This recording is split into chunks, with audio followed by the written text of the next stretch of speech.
Mais tout d'abord, des images surprenantes au Groenland. Un méga tsunami a secoué l'île il y a un an. Pendant 9 jours, la terre a tremblé. Oui, mais pourquoi? Eh bien, le mystère est enfin levé grâce à une recherche pilotée par des Belges.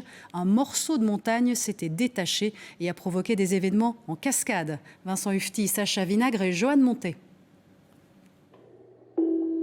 Ce son, un bourdonnement pendant 9 jours. Comme un tremblement de terre mystérieux, perceptible du pôle Nord au pôle Sud. L'Observatoire royal de Belgique contacte un volcanologue de l'ULB. Je suis impliqué, on va dire, au tout début, parce que c'est le moment où on ne sait pas trop ce que veut dire ce signal.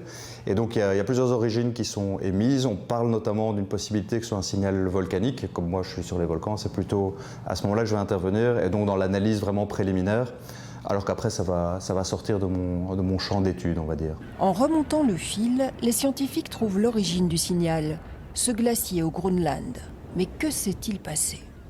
J'ai rapidement un coup de téléphone de nos collègues du VLIS, donc le Vlaams Instituut voor de Zee, qui nous appelle en disant nous, on est au courant via le Danemark qu'il y a eu un tsunami qui a été mentionné et qui a endommagé une base de recherche sur une île dans les systèmes de fjord à l'est.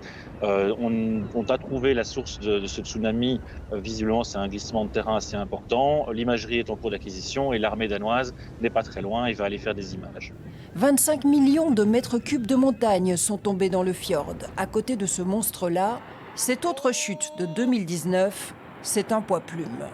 Il y a 1200 mètres de montagne qui vont s'effondrer dans ce fjord à cause, si vous voulez, un amincissement de la couche de glace. Et donc ça va être c'est une rupture rapide, si vous voulez. Donc forcément, ça peut déclencher vraiment une vague très très importante. Un tsunami de 200 mètres. Oui, ce qui est vraiment inimaginable. Enfin, en tout cas pour moi, c'était vraiment quelque chose auquel on ne s'attendait pas du tout. Il y a un avant et un après le changement climatique. Les scientifiques devront mieux surveiller cette zone du Groenland.